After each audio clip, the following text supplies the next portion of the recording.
Учраас дотор шамрамтай хүмүүс бол одоо өөрийгөө шамрамтайгаа мэдчихгүй, за мэддэг хэдэн ерөөхдөө гадагшаага ямар нэгэн өвдөл мэдрэхгүй байгаад тахаар яваал байгаа дэмжлэгээ хийхгүй, яваал улам хөндрүүлээд үе шитэнд бол ахиулаад байдаг.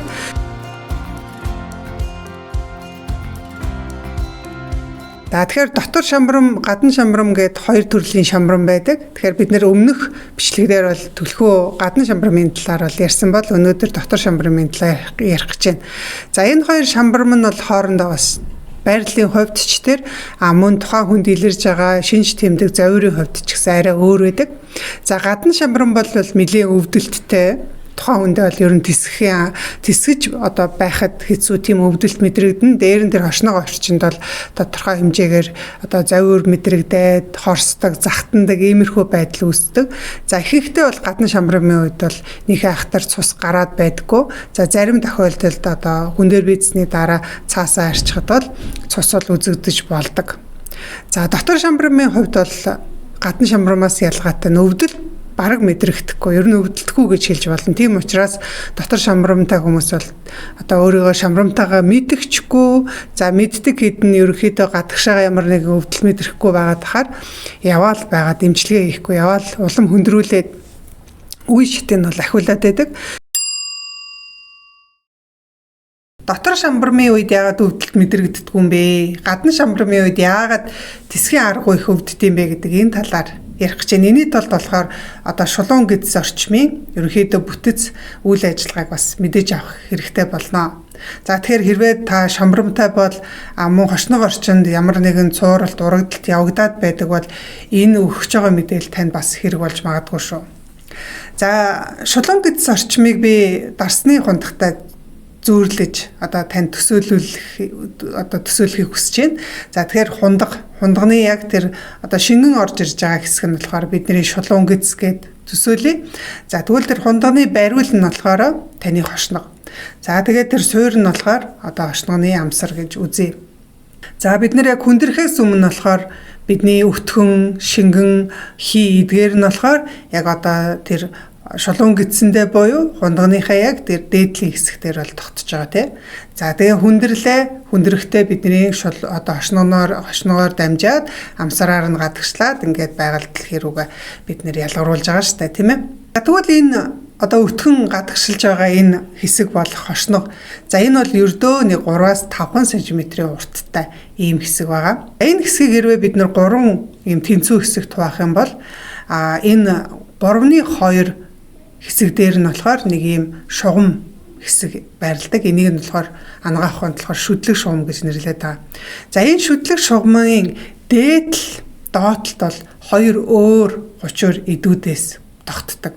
Тийм учраас гадна шамрам, дотор шамрам хоёрын өвдөлт өгдөггүй гэдэг нь үүгээрээ ялгагддаг. За тухайлбал юм бол тэр шүдлэг шугамынхаа яг дээдлийн тэр хэсэг нь болохоор бидний хоол боловсруулах бусад одоо эрхтнүүдтэй адилхан тийм салт бүрхүүлээс тогтсон ийм хучуур идүүдээс бүрхэгдсэн байж байдаг. За онцлог нь болохоор энэ хэсэг дээр бидний тархи руу өвдөлт одоо өгөх ямар нэгэн тэнд одоо өвдөлт өгөх асуудал гарах юм бол мэдрэхгүй байх ийм байглаас зохион байгуулалттай байдаг.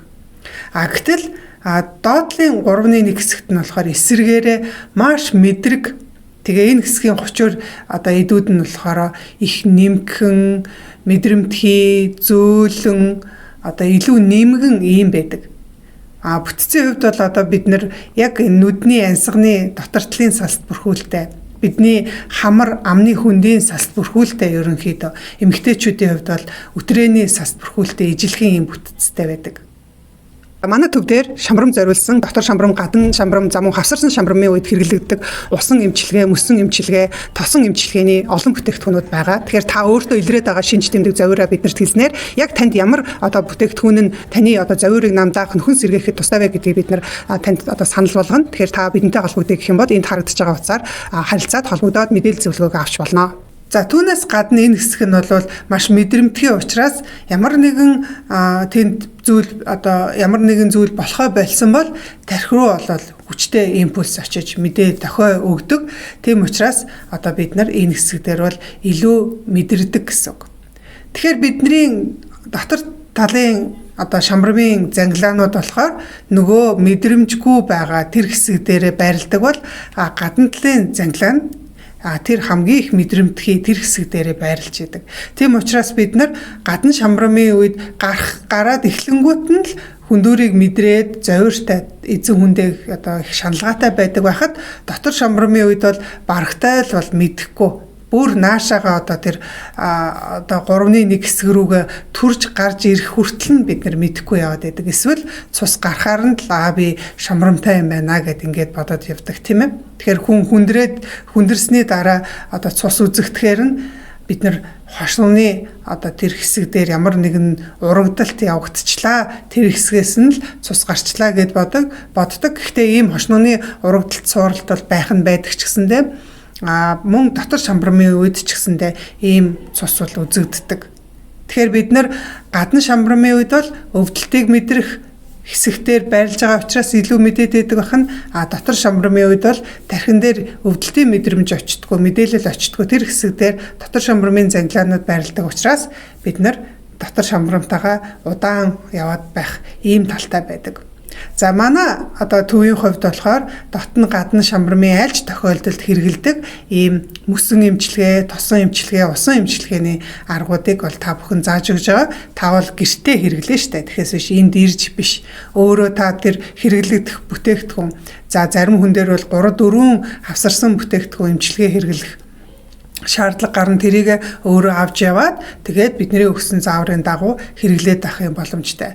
За тосон эмчилгээний хувьд бол одоо зөгийн жилийн усан тосон ханд бол маш сайн энэ одоо гадна дотн шамбрамын үед тэр салт хучуур идүүдэд үүсэж байгаа гэмтлийг маш сайн төлжүүлдэг. Хэрвээ тэнд хучуур идүүд нь одоо өрөвсөд урагдал цууралт явсан байвал тэр өрөвслийг дарахаас гадна эргээд тэр урагдсан байгаа хошног орчмын урагдалтыг нөхөн төлжүүлэх юм давхар эмчилгээ болоод явцдаг.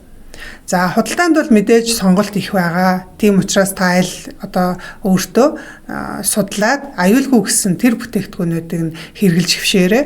За хэрвээ 100% тийм ээ химийн гаралтай ийм бүтээгдэхүүн хэрэглээд байвал за удаан хугацаанд байнга хэрэглээд байх тохиолдолд тэр хошног орчмын сас бүрхүүл учуур идүүдийг за цаашлаад шулуун гисний салт бүрхүүлийг хатангашуулах юм сөрөг нөлөөтэй байдаг. Тийм учраас өөртөө аюулгүй байх тэгээд бүр бүх насныхан хэрэгжилж болох жирэмсэн хөхүүл эхчүүд хүртэл хэрэгжилж болох юм аль болохоор байгалийн бүтээгдэхүүнийг сонгож хэрэглээрэй гэж хэлмээр байна. За тэгээд мэдээж бидэнтэй холбогдъё гэвэл энд харагдаж байгаа дугаараар холбогдоорой.